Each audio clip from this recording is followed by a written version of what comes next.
Let's roll. Co-pilot on the passenger side, be so fly. Yeah, she so lit, we so high. Just me and my chick, yeah. Just me and my chick, yeah. Co-pilot on the passenger side, be so fly. Yeah, she so lit, we so high. Just me and my chick, yeah. Just me and my chick, yeah. She give me a bit of her love. Yo, what up, y'all? Welcome to another one, man. It's your boy Rod One, and I'm here right now on the world's biggest platform. And y'all know what I do each and every week, man. I talk to some of the world's most interesting people. And tonight, I'm going to do the same thing. So before we get into that and I bring up my guests, right, y'all know what I do, man. I got to tell everybody that downloads the audio version of this platform, thank you. I have to. That's just the vibe. That's every week. I have to make sure that first off, when I start the show, that I give thanks to the people that's driving in the trucks, right? The people that is on them trains going home or commuting back and forth, or the people that's in their cars and they moving the way they moving across countries and different things like that. And I mean specifically across countries because we have so many different people that be, rocking with your boy, that be downloading the audio version. Remember, I just had, people on from Russia 2 weeks ago. So it's crazy how that works. You know what I'm saying? Especially in the climate that we're in, with everything that's going on with war and so many other things. But it's all love. We're going to talk about a little bit of things, right? Because I have a guest tonight, so I'm not going to be able to do a whole lot, right? But we are going to chop it up a little bit. Y'all know I'm going to give y'all my rant, and that's just how we do. All right? But before we do that, let me give my shout-outs because it's only right. So for those of you guys that have been pushing play on all of the content that I have been producing, thank y'all so much, yo. Word up. Today, dropped earlier. Ooblifter Part 23 did drop today. Thank you all for the early views and shares and comments and likes so far. And I definitely appreciate all of the support that y'all been giving me throughout all the other content that I've been pushing. And I appreciate that. And then let me just say this real quick too, before I get into the rest of my stuff. I know a lot of y'all been asking me, am I going to do another Kill No One? Yes, I am. We are going to do Kill No One Part 3. We are going to be filming coming up after we do We Don't Wait, We Create. So after we do the We Don't Wait, We Create event in April, then we're going to get into production and we're going to shoot the Kill No One Part 3, and it's going to be fly. And that's what we do, man. We keep pushing. So outside of that, let's do this. All right. So for those of you guys out there that want to participate in We Don't Wait, We Create, and that will be happening in Raleigh, North Carolina, Saturday, April the 18th. And the people that we looking for to be in the building, if you're a model, you're an actor or actress, if you're a clothing designer, script or concept writer, brand ambassador, director, videographer, booking or casting agent, or in the event that you have products and you want to team up with other people who are actually working to help push your products. Because a lot of times, we have people who have, I'm going to say their assets, right? That's what I say, right? So, like I said, whether they have a clothing line or whether you're an author, you got books, or whether you have, a skincare line, like whatever it is that you feel like that you want to market and you push, or something that's a part of your vision or a part of your purpose. What I'm saying to you is that linking up with people who are constantly online each and every day, like the content creators, that's the way you move your stuff around. And for those of you that are models, think about it. I know the photographers love to have y'all in front of them cameras, and they love to tell y'all they want to build their portfolio, and they have y'all doing all these different things. But at the end of the day, what is it that you're selling? Are you selling your body, or are you selling what's on your body? Because technically, when it comes down to you getting these big contracts for any of these brands, they're looking for what you look like with their brand, not so much whether they're concerned about how good you look. When it comes down to that, right? So what I'm saying to y'all is that for those of y'all that are, it's so dope for you to go ahead and link with a clothing brand or with clothing lines or whatever, however that go, and you guys collaborate and work together. Now, photographers need to work with, see, this is the way that I feel like it's a lot of things missing in certain industries because people are too busy trying to get paid instead of making money. I don't understand. Why would y'all allow somebody to pay y'all 100 when you can make 1,000? It's crazy to me. right? Everybody is for sale. You shouldn't be for sale, yo. It shouldn't be that easy to put a number on something. Like if your value is that value, if you can create and collaborate with other people who see value, you guys should be wanting to monetize. Right? You guys should be on social media trying to figure out how to monetize, not just be on there just to be on there, but find out how to generate some income coming in. And the more people work together, the more comments, likes, shares, and conversations that you have on said content is how you're going to get to that bag. It doesn't take a million people for you to get some money. It just take activity and for people to really believe in what you're doing. My thing is that when it comes down to it, too many people are too busy into their own self, right? In their own way. And I know a lot of y'all have heard that saying a lot of times in life. Like a lot of times you be in your own way. Some people feel like they're so good that they don't need other people. And I'm telling you, no matter how good you are, you need other people. We talked about this last week. It's not about the player, it's about the team. Yes, the player is the person that people either blame or they praise. But when it comes down to the win, it takes the team. I'm telling y'all, man, better figure it out. Stop finding ways to be separate. But anyway, for those of y'all that need to get down, y'all know the vibe, man. All y'all got to do is hit the collectiveevents.net and then go ahead and RSVP to be in the building, right? And we could get to it. That's all. You know, we not gatekeeping around here. We not playing. I'm just letting y'all know. We don't wait. We create. Period. We're not waiting on nobody to tell you that you're good enough. We're not waiting on nobody to tell you if you okay. We're not letting nobody tell you that they validate you in order for you to know exactly who and what you are. We're not waiting on that, yo. Word is bond. Like if you got things that you have to go, that's cool. But what I'm saying to y'all is that when it comes down to your vision and your dream, not your dream, but your visions, it's on you. It's not on nobody else. Nobody else is coming to save y'all. I bet. So for those of you guys that are in this mindset, right? We've been talking about a lot of things that's going on. Now, y'all know this whole healthcare thing has been running rampant, right? Everybody's been upset about healthcare. But what I don't see is the same energy that people are not putting into being healthy. Now, I get it, right? People feel like whenever it comes down to whatever they're dealing with, it's a miracle drug out there that's just going to cure, well, not even cure it. It's just going to help it because we already know that nothing that they take in the medical industry for people who are prescribed certain things, it don't cure whatever you're dealing with. It just help you deal with whatever you're dealing with. A lot of times, that's what the reason why you're dealing with stuff, right? But for the most part, I don't really hear people talking about wanting to get healthy and wanting to get off of that. Because what I'm saying to y'all, there are people who have health insurance, but you rarely see them in doctors' offices. You rarely see them in situations where surgeries have to take place. And I'm saying if you pay attention, it's because they pay attention to their health. That's the number one thing that I don't see that the energy is behind. I see the energy is behind people wanting to get cheaper medicine, cheaper ways to hurt yourself more versus finding ways to help get yourself off of or deal with the things that you're dealing to get rid of it. So listen, this is what we're talking about. For a lot of people that don't understand, most of the major things that you deal with in your body that come down to illnesses and sicknesses be parasites. Right. So what I want to let y'all know is that you've been talking about the chemtrails and everything else that's been going on. There's a link in the description. I want y'all to click it if you guys are dealing with any type of things. And what I want y'all to do is I want you to go look up and find out what heavy metals and microplastics and stuff like that do to your body, right? And then come back and check the link. Also, we know that a lot of people are dealing with parasites. They don't know that. But for those of you that do the research, find out things that are going on, check your symptoms out. And if you can attach it to anything that has to deal with a parasite, then we got it for y'all. Y'all click the link in the description, get y'all more information. But regardless of that, just look it up. Check yourself out. You know how you feel, right? You don't need nobody to tell you how you feel. You know how you feel. And then, use your smartphone to be smart. You use it to gossip. Use it to be smart. Word.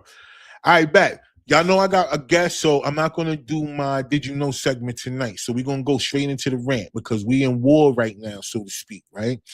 And this is the thing. I get a lot of inbox messages throughout different platforms because we on all the platforms, right? And at the end of the day, people ask, are you going to talk about the war? You're going to condemn your president and all these other things like that. And I'm trying to figure out, like, whenever people come to me and ask me about sides being picked, that is weird. To me, I don't understand, because check this out. What we do know is that whenever things go on the bigger stage, people look to hurt the people on the small stage, right? So listen, you got all that stuff going on over there in Iran and everything like that, right? And then you got people over here who are upset at what's going on over there, so they're taking it out on people that are here, right? People that are from other countries that pay their money, that go through all of these different situations and scenarios just to become citizens, and then get upset about something that go on in another country where and then they come here and hurt the people here. My thing is that, why did you come here? You know what I'm saying? Like, you could have went where you love and what you love, and then you would be in that space. Why would you come here and hurt innocent people? And I understand, like, going on with this war that's going on in, there are innocent people or people that's being hurt by this. Right. Outside of that, I understand that. We all know that the news has been showing and telling us all of these different things, propaganda, whatever.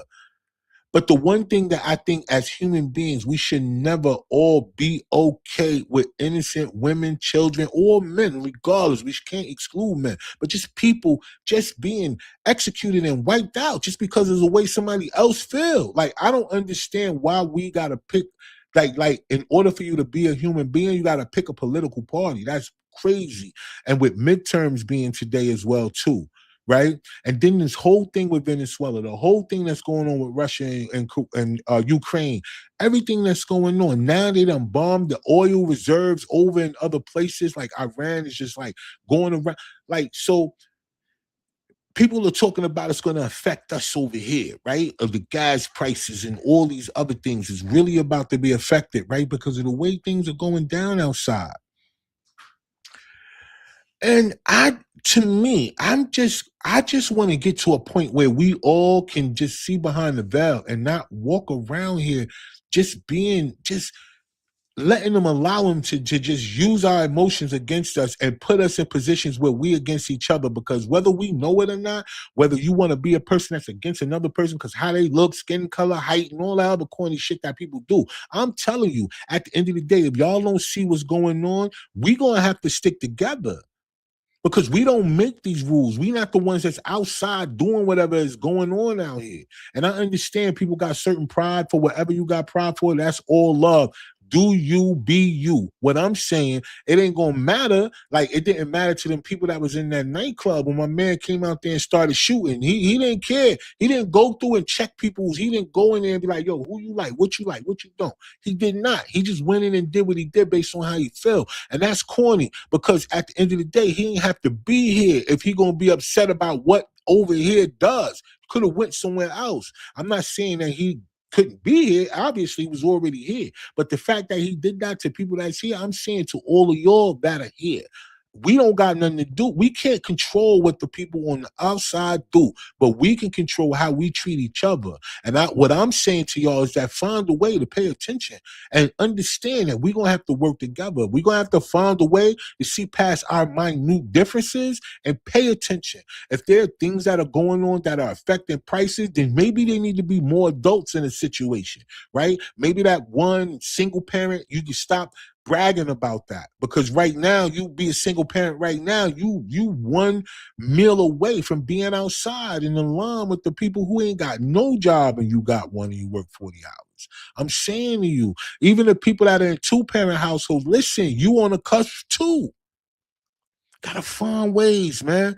You gotta pay attention. You gotta add value. You gotta do more. You gotta add more. You gotta be more. You can't stay the same. If people are doing more, a lot of times when they look bad outside, it's really not. It's just the way that the universe is trying to get us back on track. Sometimes you gotta look back at where you've been to know where you gotta go. But other than that, let me get through. That's my rant for the day. We're going to get into, I'm about to bring my guests up. Let me check out the comments, because we got comments so far, right? Let's see what's going on. Okay, Boxer TV Demon. Hey, what's going on over there? All right, Box? Real. I appreciate you for checking in. Barb, what's up, yo? Definitely. I appreciate that. For real. Always. In other countries treat to heal the patient, the US does not. And we know that. But at the end of the day, that's why I'm saying my energy, I don't understand why the energy of people is not saying, like, yo, it's time for us to change. Like, we got to change it. If we already know certain things, why are we allowing it to keep going on? It's weird. And then when we have our own powers to be able to do the things to change ourselves, like, we can't wait for nobody else to save us. We got to say ourselves. Yo, all right. So let me see. Musa Sabidi, what up? I hope I said that right. If I didn't, my bad, yo. Word up. I ain't mean it. I was trying to read it as fast as I could. You know what I'm saying? My bad. Yikes. I don't want to pronounce your joint wrong, but just if it ain't, I apologize for real. I bet. So listen, I got to bring my guest up because we got to talk because my guest is an author. Y'all know I've been having a series of authors on recently. So I'm just telling y'all, man, sometimes when you in your purpose, things line up. Telling y'all, man. Hold on for a second. Let me bring my guest up real quick. Hello, hello. Hello. Thanks for having me. Yeah, definitely. Thank you for being on the program this evening. I really appreciate you for joining in, tapping in, and wanting to share your story with the people. So, look, before we do that, let's do this. Would you mind introducing yourself to the audience and then letting them know why you're on the platform this evening? Absolutely.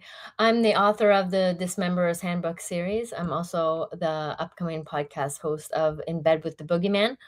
So I came onto the show because I felt like I had a story to tell. I think everybody has a backstory. That's why we go out and try to create, right? And I think that Thanks. things that I've learned throughout my life, having survived abuse and moving on to becoming successful, I think that, you know, you should be sharing your story with the world and helping to inspire Facts. others to do the best that they can as well.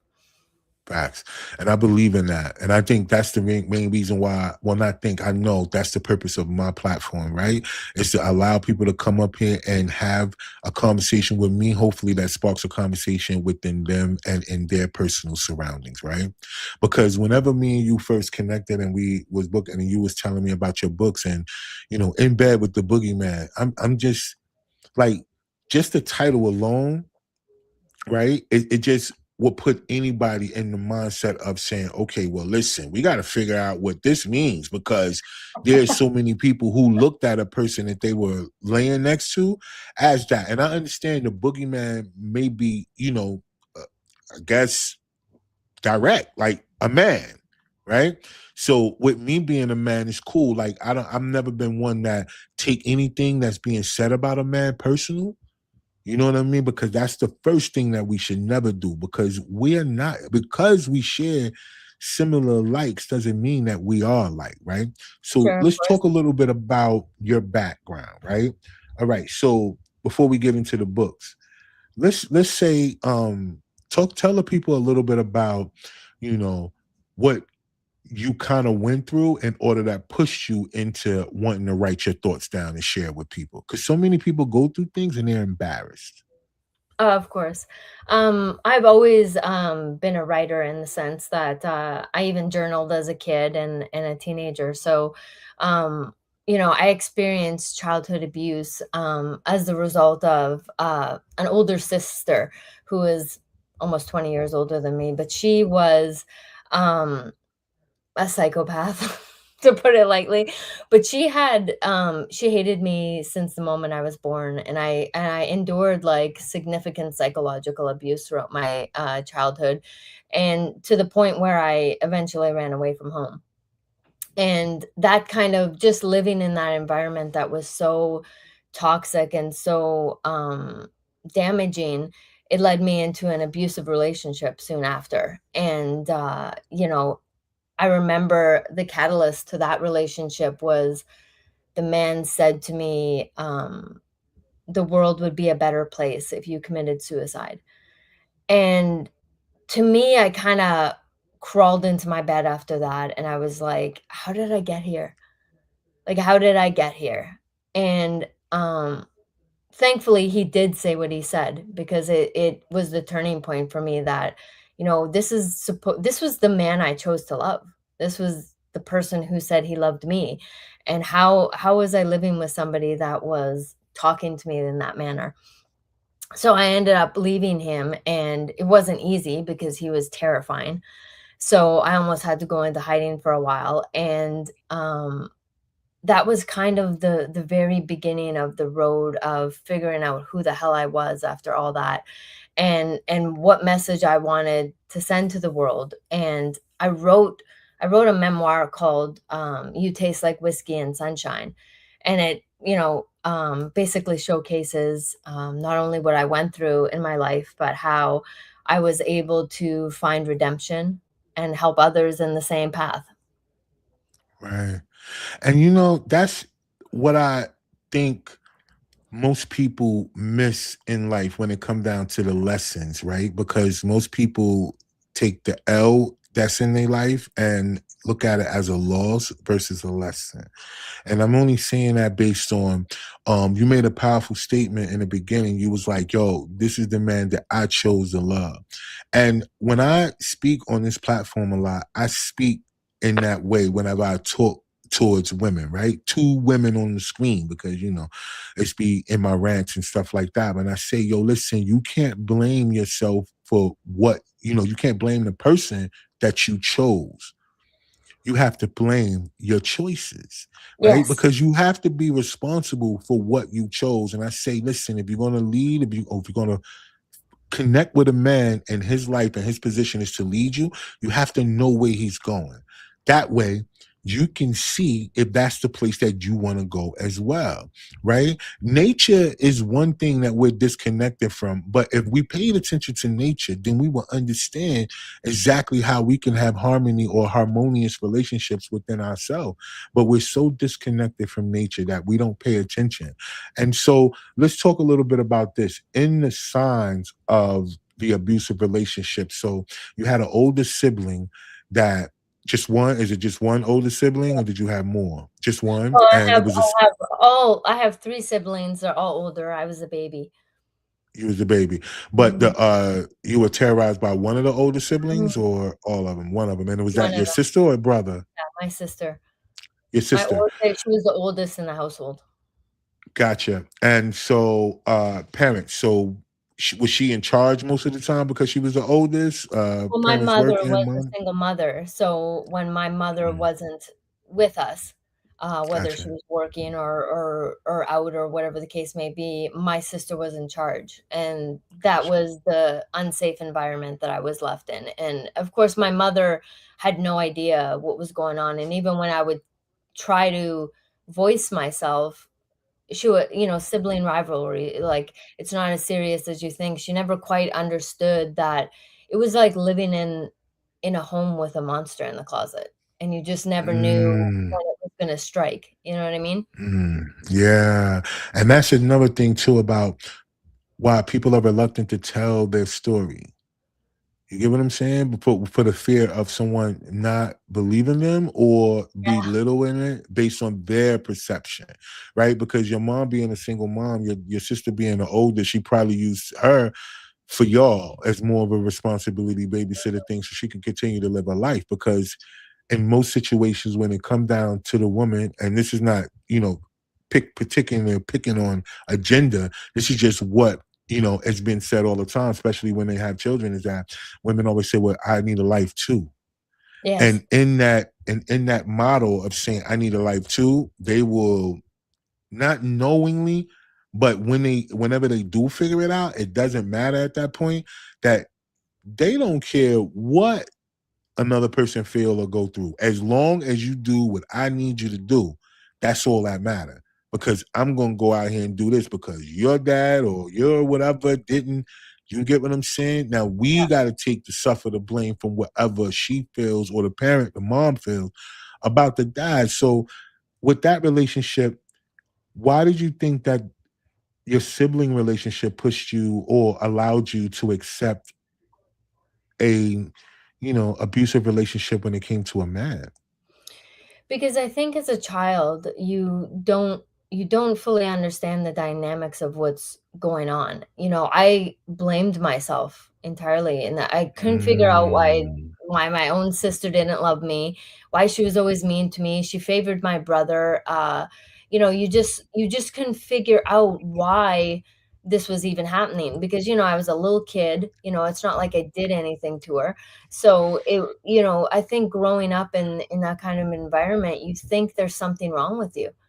And, that breaks down your self-esteem and your confidence. And then, of course, you're thrown out into the world as an adult. And if you're already broken, then you're easy prey for a man who knows how to manipulate someone who's broken. Gotcha. Gotcha. And so the running away, was it a running away of a you permanently once you ran away, you just stayed away, or were you like a back and forth runaway type scenario? No, when I ran, I ran. Like, I Oh just didn't feel wow. like my mother could protect me, and although she eventually realized, who my sister was, and eventually their whole dynamic and their relationship changed when she realized, like, she used to it almost like puzzle pieces eventually came together because people were coming out of the woodwork. Other families were like, "You know what? I saw certain things and I should have said something." And eventually all the pieces came together for my mother, and she even said, there was this one time where she was babysitting you and I went out and I came back and your arm was pulled out of your shoulder. And, upon questioning my sister, it was like there was no explanation to how my shoulder came displaced. And it almost like it took her a long time. And I think it was mainly because no one ever wants to believe that their child is doing something to another family member. I think it was hard for her to grasp that whole thing. And in the end she understood and supported me, but by then I was already gone. Yeah. And that's what I was gonna say. At that point, it's a little too late. I think um, you know, it's a thin line between like I said before, that thing of just doing what you feel and selfishness, right? Because, at that point, not paying attention. Once your shoulder got pulled out of socket, that's it. Like I'm on everything. Like, yo, Yeah. nah, y'all bugging. Ain't no way. Nobody ain't got no explanation for that. We shoulders just don't come out of socket. Somebody Mhm. pulled, yanked, something happened. I'm not playing. That's it's just a little bit different. But what I will say is that the running away thing, I think we all experience that growing up in a single parent household. That's another thing that all of us have in common. You get what I'm saying? Whenever you Yep. are in a single parent household, most of the time when people had a conflict with that single parent, it's always been the mom, and everybody has ran away. Yeah. And so at what age did you run away? 17. 17. So were you still in high school or just coming out? Because I know 17, I 18 was is when still we in high coming out. school, and I came close to failing out, but I managed to graduate, considering I wasn't at home and I was basically trying to figure it out on my own. And, at the time I worked at the YMCA as a events instructor, and, I wasn't making a lot of money. And, so I was probably, like you had said earlier in your talk there, on the verge of homelessness myself, but I still Yeah, managed to go to school and graduate. yeah, it is. And so whatever you got through that, how are you now getting into the relationship part? Because we got to get into these books because yeah, the titles and we got comments already of people wanting to figure out, what I'm saying, what's going on with the book, especially the boogeyman in bed, right? Or in the bed with the boogeyman. So, with the abusive relationship, was that the only relationship that you were in that was like that? Because, sometimes it's like a little trickling effect. Like, it's just one person, and then the next person, then it gets worse. So was he the first person that did whatever they did to you in a negative way, or was it No, I probably multiple different? had, 2 solid relationships that I spent a great deal of time in.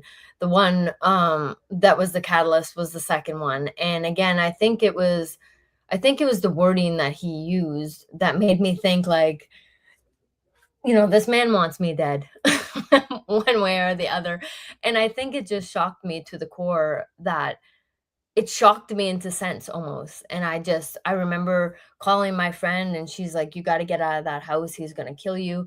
And I did. I just grabbed my purse and just left the house. And I literally went and stayed with my friend and kind of went into hiding because they always come looking for you. They can't just let you Mm, go. And so, right, yeah, it did take me a couple of rounds of trying to find, love in all the wrong places. right. And so, is he the catalyst behind the books or one or the other? Like, what? Let's talk because I know. First of all, let's show the audience your books real quick because we got people on. Let's show the covers of your books real quick. So we want Okay. people I to. have the Dismemberer's Handbook as well Mm, as the Blood Chronicles is book 2 in the series. So these are, crime thrillers, and they're always focused around serial killers. mm, So yikes! And yikes! I think, Yeah. I think that every person that's ever hurt me, somehow finds their way into my books, and I know a lot of people go to therapy. I just murder people in books. So, I think that's kind of how I moved into, I wrote my memoir, and to me, that the memoir changed my life in a way because I ended up getting offered, a radio host job to empower women. And that was powerful to me because it never occurred to me while I was writing my own story that other women would relate to it and start emailing me. And I ended up Mm, doing that for 9 years, before I wow. went off on my own and started publishing again. And it just to me, it was, um, redeeming to be able to help someone else in similar situations. And after Right. that was all done, I almost needed to cleanse and just so I went from nonfiction into fiction, which was why I started writing this. But I mean, I'm a huge true crime junkie. Um, I've probably watched every documentary on the planet. I love that stuff. So it was just kind of a natural fallback for me to go into that. But to me, I let my trauma out in these books. I've Mm, gone through a lot, and to me, I my characters come out in the stories that I tell, and it's all kind of based off of and it's not even the guys so much, it's my sister. Like, if there's a monster in mm, the story, she's usually the shadow behind it. mm. And it's interesting that you say that because having an outlet, right, is really important in life because so many people they will look at their gift, so to speak, and figure out if there's a monetary value attached to it. And if it's not, they don't feel like that's the gift, right? Because, whenever you are releasing things that are inside of you, when you're getting it out, like, I don't know, like, even when people say you shouldn't talk to yourself, and I think that you should, because a lot of times when you hear your thoughts out loud, it will trigger you to be like, you know what, that's stupid. I should not even allow that. Just like whenever you said, homeboy said what he said to you, it triggered because even though he said it, it was a thought in his head. He put it in the atmosphere. You heard that, and then it was like, oh no. You saw the opposite of what it was meant to do, but it's because it was let out. Now, if he wouldn't have never said it and then just been doing little subtle things to lead into trying to actually do that to you, then you wouldn't have been able to position to make a difference or make a change, so to speak. But because it's put out there, you have an opportunity to make a difference or make a change. Same thing about people who hold these things inside of them. They have to find a way to release. Some people don't, and they resort to just releasing themselves versus releasing the trauma. And that's when they get into drugs, alcohol, sex addiction, and all these other things because they just want to escape reality versus just dealing with the trauma and letting that escape. They rather hold on to the trauma and then escape real life. Absolutely. And and so the fact that you took your trauma and you turned it from fiction and nonfiction, and I like the nonfiction version of it because although hopefully none of the people that you write about, hopefully they don't die like this in real life, so they won't come back and use your books. Yeah, for real. But you know what I'm saying? The fact that the violence or the energy that you felt towards these people and what they done, you took it and put that energy in another space. You know what I'm saying? And still was able to release that versus really acting it out. The fact that you're writing about serial killers is you really feel like you want to get rid of people. So the fact that you writing about it and not doing it is amazing. So I feel like most people watching tonight that will watch the playback, don't just look at your gifts or talents and attach it to money. Uh, Really think about it. Like this could be your therapy. You may not be able to find somebody that you could talk to who's going to relate to you, but your story will relate to other people, and then you'll find your tribe. Like you put out the memoir, people emailed you. Now you found out, oh man, other people went through it. I'm helping them, but you wouldn't have known that if you wouldn't have put your pen to paper Right. or your fingers, Twitter fingers. I don't know how you did it, but however that worked out, right? If you wouldn't have been, vulnerable enough to say, yo, I'm gonna get this out of me, you wouldn't have known that it was other people out here just like you, Yes. Yeah, right? and I And mean, so, like, a lot of people will say to me, like, how, because I mean, I'm brutally honest in my memoir, like, it's all out there, and everyone's like, "How can you put yourself out there?" And, it's not easy. It's not easy to put your story out there. It's not easy to yes, showcase your pain and hope you don't get hurt again. But again, when I started getting emails, I was like, "This is literally why I was supposed to do this. This is if I wow, help one person, then I've done what I was supposed to do with the book." facts. So, in bed with the boogeyman, let's talk about that. In Bed with the Boogeyman is going to be, different episodes of just messed up chronicles. Now that can showcase, stories of abuse or things that people have experienced. It could be like what's going on in the world right now or anything. It's like if for whatever your version of the boogeyman is. I mean, you know what my version of the boogeyman is. So, I mean, Right, we're just right. gonna have different conversations about what it means to be in bed with the boogeyman, and that can mean a million different things. Mm, So we're just gonna have different conversations about messed up stuff in the world. yeah, and I see that because I think the in the bed part, I think that part will drive a lot of people into that part because even if it's not technically literal, like who you're in a relationship with, it could be Sure. who you're in business with or your family. You get what Exactly. I'm saying? But it's Mhm. only going to be things that you deal with that are close to you. Yes. And so that's what the in the bed part to me, in bed part means to me. It's that based on somebody that's close to you. And we all know that whenever you have a purpose, the people that are used to deter you from that purpose are the people that are closest to you, right? Depending on how you react to the situation that you're going through. Either you accept the way people view you or you accept how you view yourself, which what you did. You didn't accept the way your sister saw you or your past relationships. You accepted who you are and you was able to move forward. Because so many women, they are in relationships with people who they fear. Yes. It's not that they love them, they fear them. So they don't leave, they don't run, they don't move. Well, So statistically, they say that it takes 17 times before you leave an abusive partner. So imagine how many women stay there that long and endure whatever they endure, and it takes them 17 times before they walk out the door. I was lucky. He broke me to the point, like he said all the right things that got me out the door. Like you said earlier, had he not said that, I could still be there, being slowly mm. broken down. But he said exactly what I needed to get out of that door. And a lot of women never get out of that door. I never heard of the 17 thing. What was so break that down a little bit. What is it? What is it that people say? Like it's a national So stat or women, something? even if women leave, they go back. Yeah. And then they leave and then they go Gotcha. back and then they leave and they go back. And usually statistically, it takes 17 times leaving before you're actually left for good. Wow. Yeah, Hmm. and that's scary. Hmm.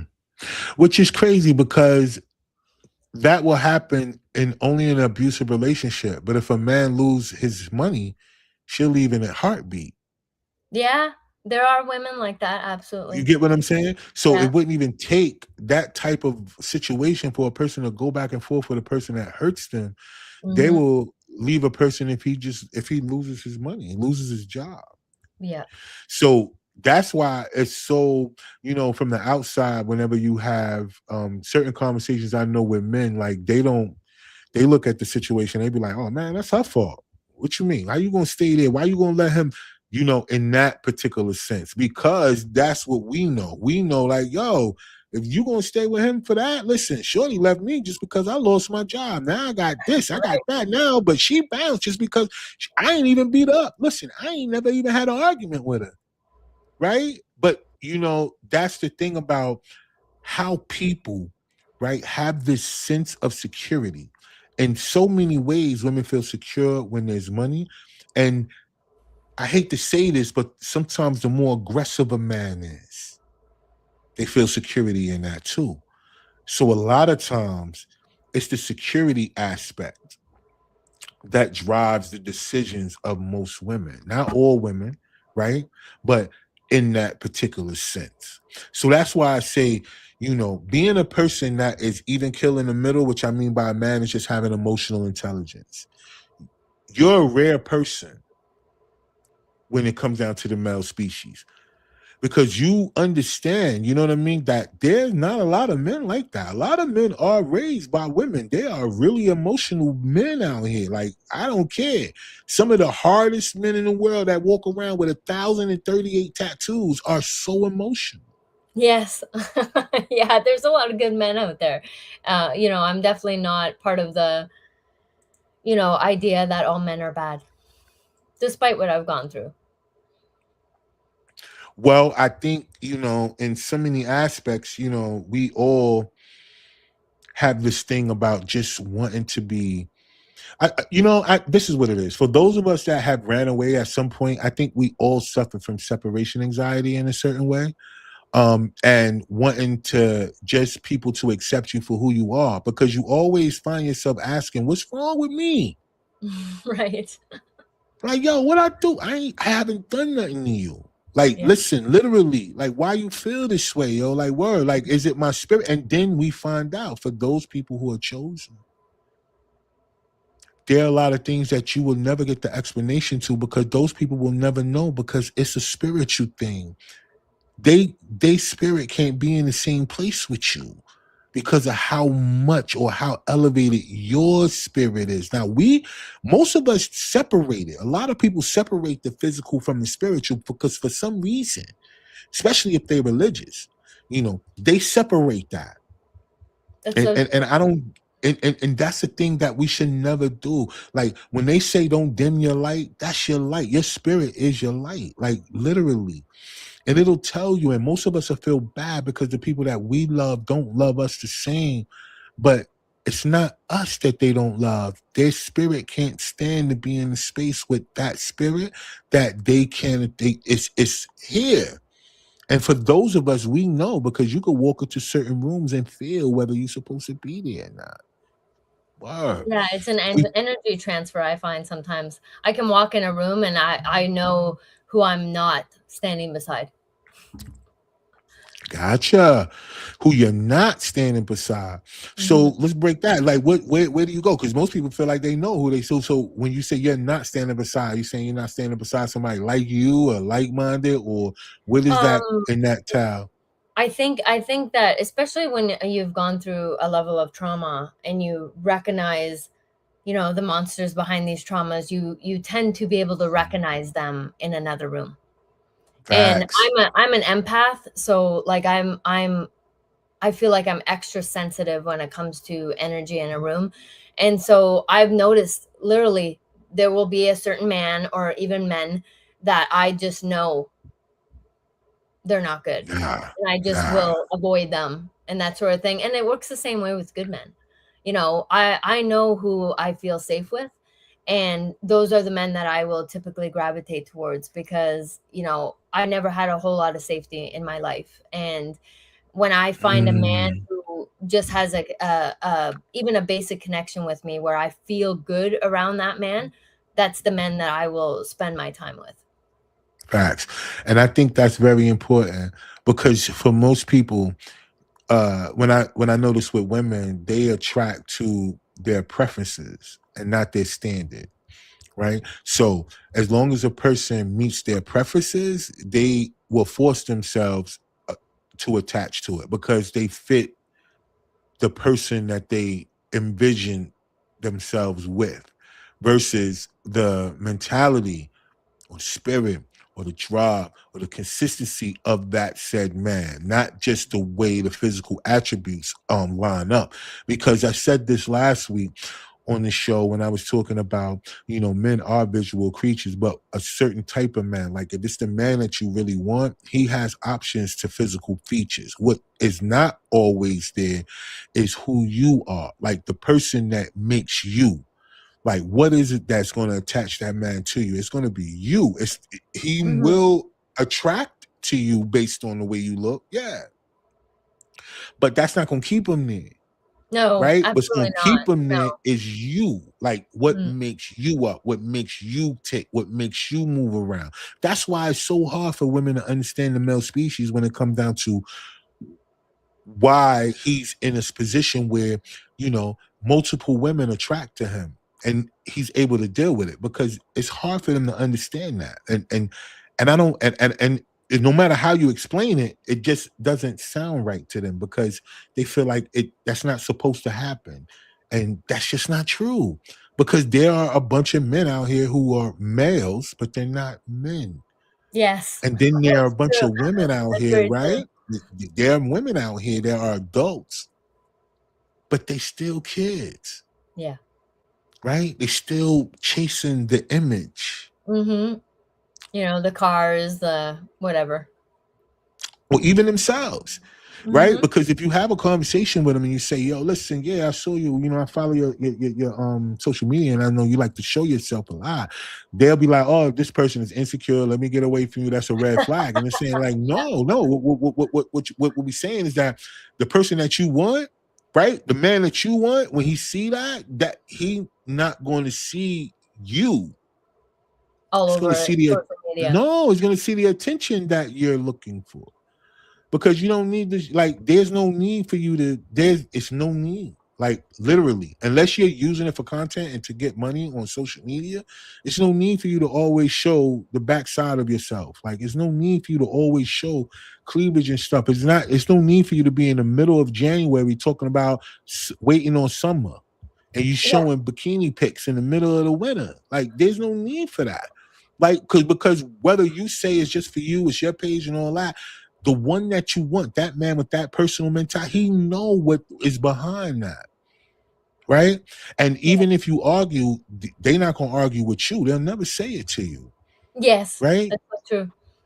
Right. So, what do you think when it came down to you actually making the choice? Like, what were the red flags that came up to you that allowed you to say, all right, these are the decisions that I'm going to make? Because most women stay. You said it takes 17 times. I ain't never even heard. That's crazy.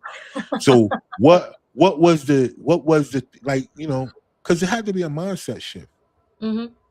Yeah, and I mean, a lot of it is controlling or manipulative behavior, but a lot of women don't necessarily recognize that. One thing that I realized as I was dating this man was at first it was no big deal. We met, introduced to friends and family, his friends and family, everything's good. But after a while, this particular man will start isolating you from your friends and your family. And all of a sudden, he will make a big deal of, oh, you don't need to go out with your friends, or oh, you don't need to go to your parents' house, and or he has to be there with you at all times. And the goal behind that is if he can isolate you from your friends and family, then you have nowhere to go when it comes time for him to start annihilating you in one way or the other. And if you feel like, well, I can't, I haven't talked to my friend in 3 months. How am I supposed to call her up and tell her I need some help? The goal is to keep him all to yourself. He wants you all to himself. He's not interested in sharing. And when he starts to see you petering out towards other people, you'll start to see an angrier side of him where he almost blames you for, well, are you abandoning me? Why are you leaving me here by myself? Oh, you don't want me with you? Are you trying to get other attention from somebody else? And it's just a way of him breaking you down to the point where you can never go anywhere. Now all of a sudden it's just you and him all the time, and that's exactly where he wants you. Mm. So, in that sense, do you think that once a person starts to isolate you, that's an ultimate sign of physical abuse coming down the road, or do you think it's more of an insecurity for the man? Like once he starts showing insecurity, is that supposed to change the way you view him? Right? Because I when you think get it in does. relation, Honestly, it's a little bit of both. I think that most mm, abusive men are insecure individuals. I think mm, that, these men aren't confident men. They aren't strong men at the end of the day. I think that the reason why they try to break a woman down is because they're weak. These are weak men when it comes, mm, if you ever see one of these men come up against another man who's trying to protect the woman, all of a sudden you'll see them uh, crumple like a deck of cards, and mm. that's what it's really about. They might seem scary, because they're hurting you, but at the end of the day, these are weak men, and if it came push to shove, they're not going to be out fighting a man. They're at home fighting with a woman. That's that's powerful because yeah, that's normally how a lot of that abuse goes, right? Where and that's why I'm thinking that. Well, not thinking. That's why I'm glad that you came on and you were willing to tell your story because when it comes down to abuse and people dealing with abuse, I think the end result is the trauma, but how do we release this trauma? Because at some point, for some people, they've been able, like yourself, get out of it, and then Mhm. there are others who wasn't so lucky, right? Um, that 17th time turned to that 18th time, and that was the last time, right?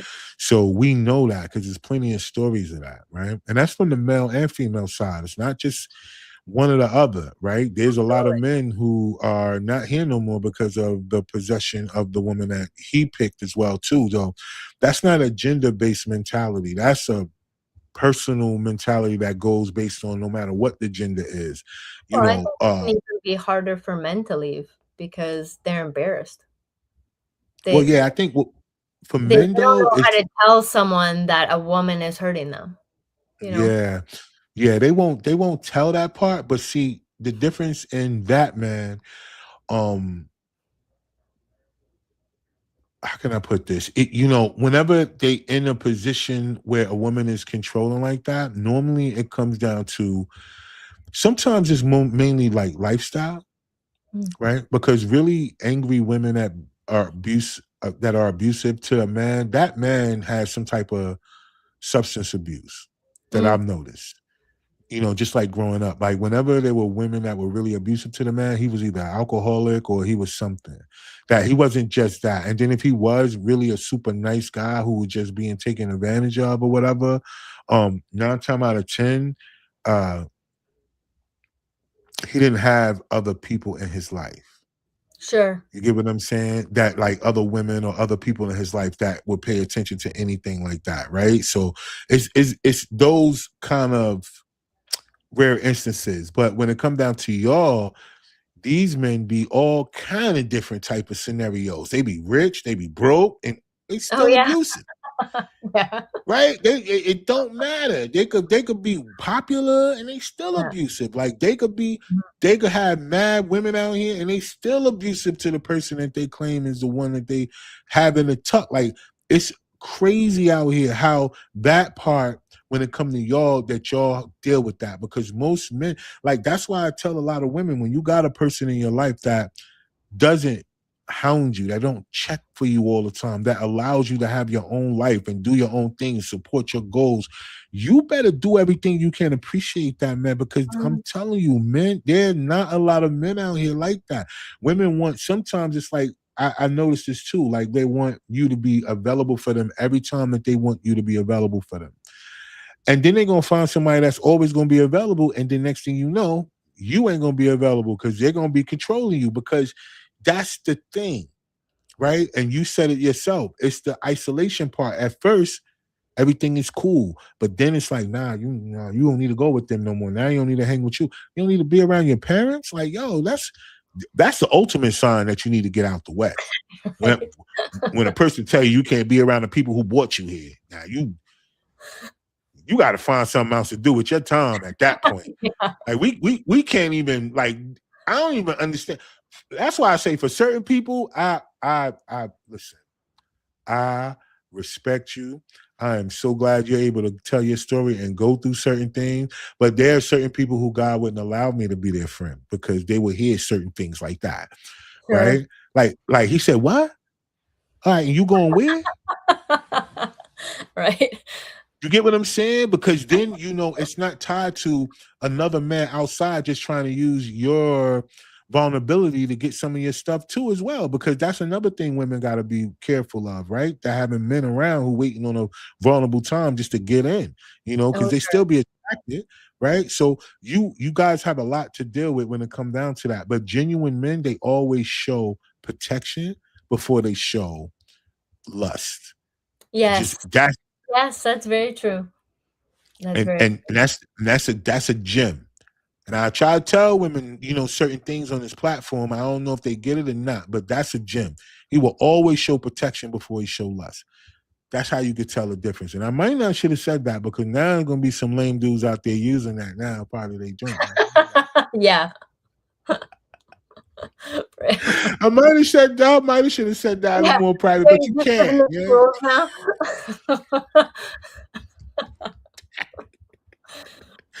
Ah, man, but still, at the end of the day, I feel like, those people who are not afraid to tell their story and what they've been through are blessings. They're angels in disguise. They don't even know it. And I hope that they understand that, you know, just allowing other people to know that there are other people that are going through similar situations is a blessing too as well.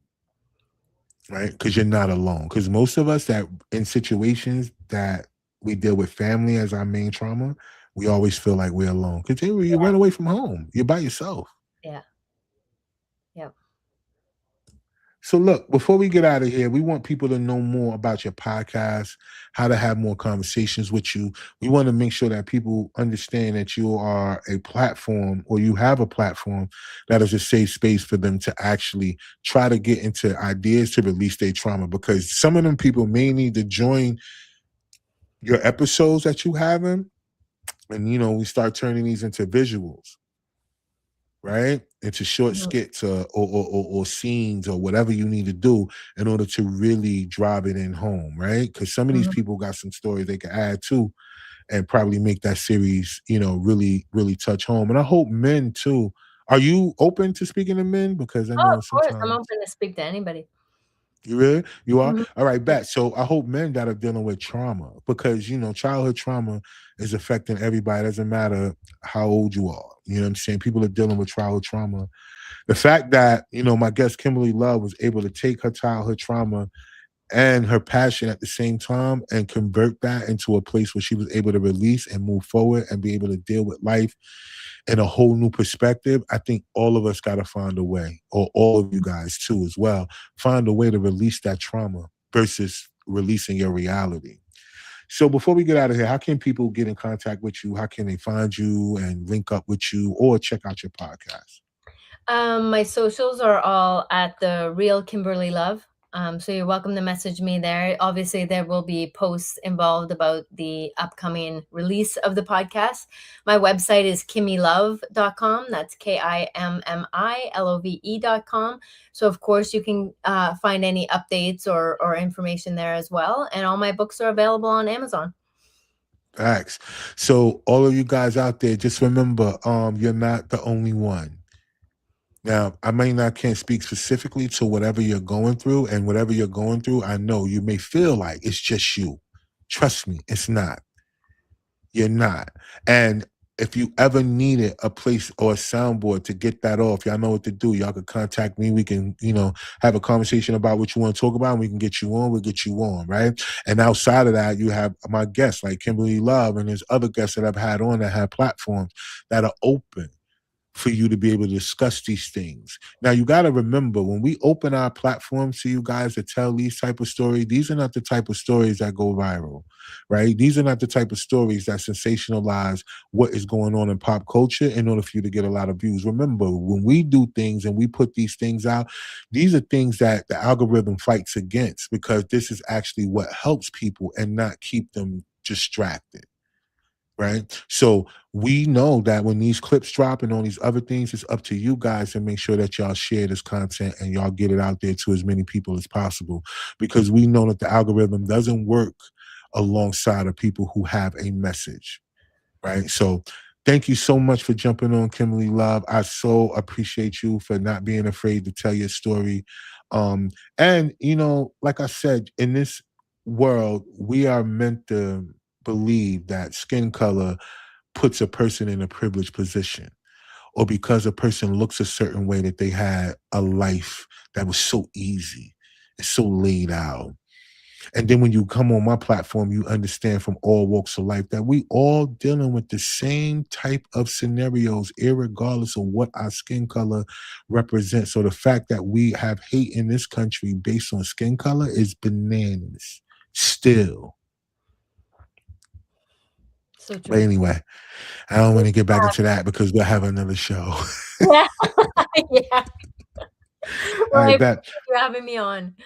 Yeah, no doubt. And so to all y'all that's watched tonight, thank y'all. Y'all know the vibes. Each and every Tuesday, I'm here and we chopping it up with some of the world's most interesting people. And for those of y'all that will watch the playback, thank y'all so much. Make sure if you have any type of traumas, childhood traumas, or dealing with any of the things that me and my guest talked about tonight, remember my guest said she's open to have these conversations with y'all. She gave out all her socials. For those of y'all, just rewind it, pause it. Y'all know what to do. And y'all can get everything that y'all need to be able to get in contact with her and make that shape. But other than that, until next week, y'all know the vibes. Hold it down out there. And remember, if you don't believe in yourself, nobody else will. So until next